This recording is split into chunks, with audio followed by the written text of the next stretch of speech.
The name's Bond. James Bond. Regulars to this channel will know all too well at this point that I love me some James Bond video games. Here he goes again, they'll say, rambling on about how much he loves some average decades-old movie tie-in products. But yes, Well, everybody needs a hobby. I was a kid of the 90s and the early noughties, and I have so many happy, formative memories playing GoldenEye multiplayer on the N64 with my friends. Nightfire on the GameCube was truly the first time I really felt like I was playing through a proper cinematic Bond adventure. I remember being so hyped when Everything or Nothing came out in the middle of a Bond film news dry spell, and indeed, the games were wonderful little bridges between the movie releases. GoldenEye was obviously a huge cultural and critical success, and Bond games seemed happy to coast on the coattails of that game for a while, or at the very least try to emulate much of what made that game so fun and memorable, and despite never reaching the same dizzying heights of pop culture recognition, we were still treated to a steady stream of James Bond adventures on a variety of consoles over the years that kept fans like myself very happy. Heaven. Definitely heaven. That is, until 007 Legends came along and managed an impressive trifecta of failure, being critically ravaged, selling poorly despite the promotional benefit of coming out during Cinematic Bond's 50th anniversary year and tying into the release of Skyfall, and ultimately contributing towards the closure of its developer, Eurocom, being the company's final game release. It was a pretty sad end to a relatively reliable relationship with Bond, the studio having developed previously the likes of Nightfire, the GoldenEye remake, the N64 version of The World Is Not Enough, amongst others. And yeah, as of this video being uploaded, since 2012 there have been no new Bond games released on home consoles. Yes, GoldenEye got a re-release on the Xbox and the Switch, and yes, we had 007 Cypher on Apple Arcade, and I want to get into that in a bit more detail in a little while, and yes, we do have the IO Interactive game on the way, but that was announced nearly 5 years ago, so it's been 13 years now since we had a proper James Bond video game, and it's all down to you, 007 Legends. Well, it serves them right for casting Will Ferrell as Bond for the game instead of Daniel Craig. Good evening, Mr. Bond fans. I, like many, assumed that it was down to the poor performance of this game alone as to why, after having a steady stream of Bond games for decades at this point, the well suddenly ran dry. Even when it would have made sense to have a Bond game to release as a promotional tie-in to the likes of Spectre or No Time to Die. And yet there's been some evidence lately to imply that the failure of 007 Legends might have just been a convenient excuse to not make more Bond games, as frankly it doesn't seem like Eon Productions had all that much love for them. Principally, I'm referring to comments made by former Activision head Bobby Kotick, who appeared on Grit, a business podcast that features interviews with CEOs, business leaders, and the like. The podcast was certainly not focused on James Bond specifically at all. In fact, the comments from Kotick that ended up doing the rounds in the news were really just a complete tangent, and yet Kotick revealed so much and answered so many questions and suspicions a lot of us have had for years with his comments. Here's the clip. Okay, there's 2 or 3 games that I still play today, still have an N64. My favorite console all time is a Genesis. Mario Kart and Super Smash Bros. And GoldenEye.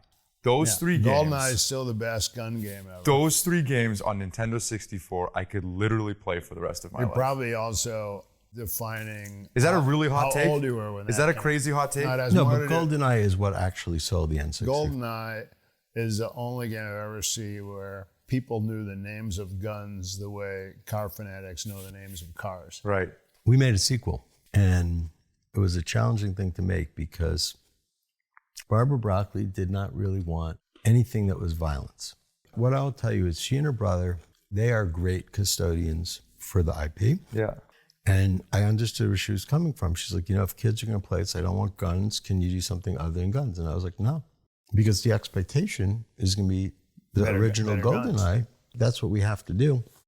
We struggled with being able to actually get something done that would be great. But I thought that making a GoldenEye sequel was a great idea. What we heard was no fragging, you can't shoot anybody in the back. And there always had to be a big water scene at the beginning of the game. It's like, okay, well, we can put up the water scene, but you can't do an open world shooter where you can't shoot somebody from on 360 degrees. No, it started with no shooting. I mean, I never heard that. That's crazy. Yeah, no, I went to the meeting. I was like, it's just not going to work. So Barbara Broccoli didn't want James Bond to use guns or to kill people in a James Bond video game. Has Barbara seen any of the films she made?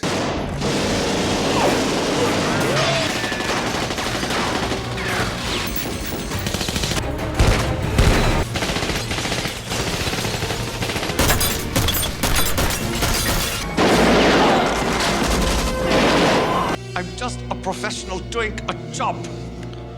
Me too. But yeah, sure, I'm the one with the unreasonable expectation that there are going to be guns in a James Bond video game. To suggest this in relation to a spiritual successor to the GoldenEye video game is especially jarring because, like, yeah, what would you expect? Of course there are going to be guns. You're going to shoot your opponents. That's kind of the whole deal. I mentioned 007 Cypher earlier. It's the closest thing we've had to a fully fledged James Bond video game experience since Legends, and it's clear that this game was affected by Eon's no guns, no killing policy.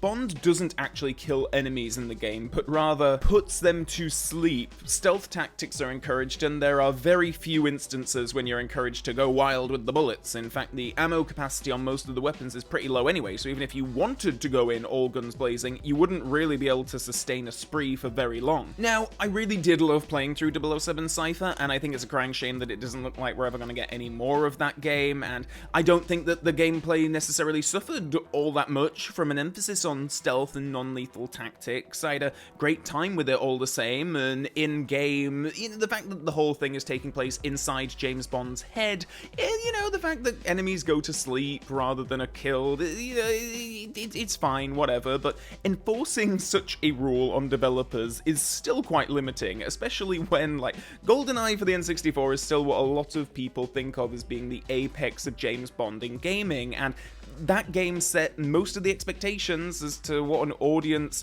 expects when it comes to James Bond games. It's like GoldenEye came out for the N64 and Eon were like, oh no, we've signed off on one of the most culturally significant achievements in gaming. We've created a product that is so universally loved and adored and is selling really well. Let's never repeat ourselves. And yeah, maybe GoldenEye was just a blip. Eon had signed off on James Bond video games previously, but GoldenEye was such a big success and really was on the cusp of a more realistic kind of immersive gaming. I mean, yes, this was considered about as realistic as console gaming could be at a certain point, and I guess with that came extra consideration from the folks at Eon as to what they were really signing off on. Sure, you could kill people as Timothy Dalton's James Bond in The Duel for the Sega Mega Drive, but it's a very different thing to shoot a cartoony soldier and they fall over and are dead, as opposed to what you see in GoldenEye, where soldiers get bloody and react in pain to being shot in a specific part of their body. And while we're on the subject, GoldenEye had blood, you had the ability to kill a civilian or two and still complete your mission, and there were no restrictions on which multiplayer characters could kill each other, so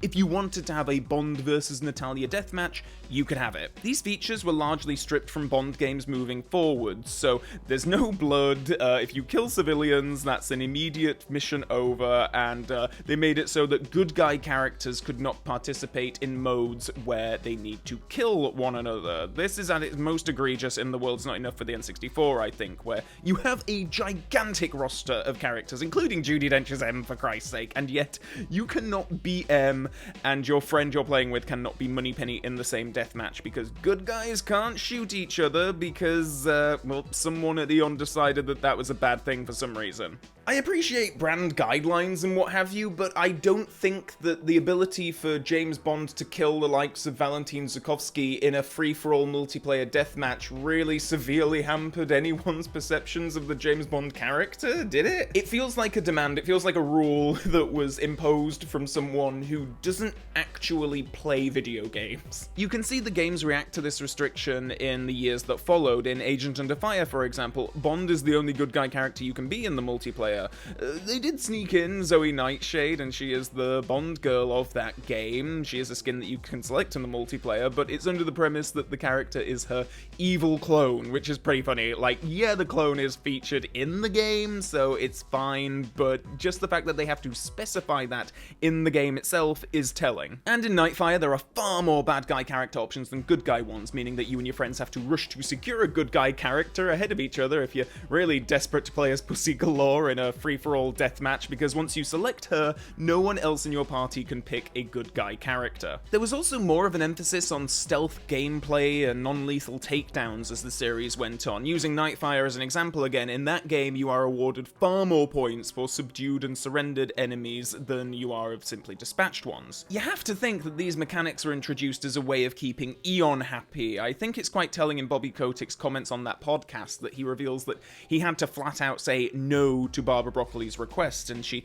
evidently was talked around that yes, having a sequel to GoldenEye in which James Bond does not fire guns or kill people is mental, but perhaps the failure of 007 Legends was basically the last straw for her, and after that flopped she felt much more confident in putting her foot down and not signing off on future Bond games that didn't align with her vision. And you know what, I don't even mean to be entirely dismissive of Barbara Broccoli's worries about Bond becoming a mass murderer in the games, because yeah, 007 Legends is probably the worst offender for being a mindless shooter in which level after level is spent senselessly mowing down waves of guards after waves of guards, and for some reason this game brought back blood appearing when you shoot enemies, which is strange for a fan like me who is far more used to the grey dust appearing in the likes of Agent Under Fire. But yeah, I guess if you're the kind of person who doesn't like violence in video games and you see 007 Legends, it ain't gonna win you round much. At the heart of this is obviously the worry that kids are going to be playing this game and they don't want kids to be playing anything violent. But hey, I and many others misspent a childhood playing GoldenEye on the N64 with friends, and we all turned out fine, didn't we?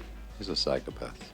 I do wonder if this is also a reason as to why we haven't seen many re-releases of some of the older Bond games on newer consoles. Now, Bond video games are a bit of a licensing nightmare, I admit, but the original GoldenEye finally got its due on the Switch and Xbox in early 2023, and it'd be awesome to think, yeah, Nightfire, Everything or Nothing from Russia with Love could finally be re-released someday, and maybe with Eon out of the picture now, it's more likely to happen if Amazon see it as a quick and easy way to make a little bit of a profit. Now, I'm certainly not saying that Eon themselves are solely responsible for why we don't see Bond games released anymore, but it stands to reason that if people there just weren't all that fussed about how Bond games were in the first place, then they're not exactly going to be leading the charge on getting all the various companies involved to come together and get them re-released. And when it comes to making new Bond games, look, I know that there are a lot of mitigating factors as to why publishers would have been cautious about picking up the 007 game license after 007 Legends. I mean, the last couple of Bond games released by Activision didn't sell all that well, and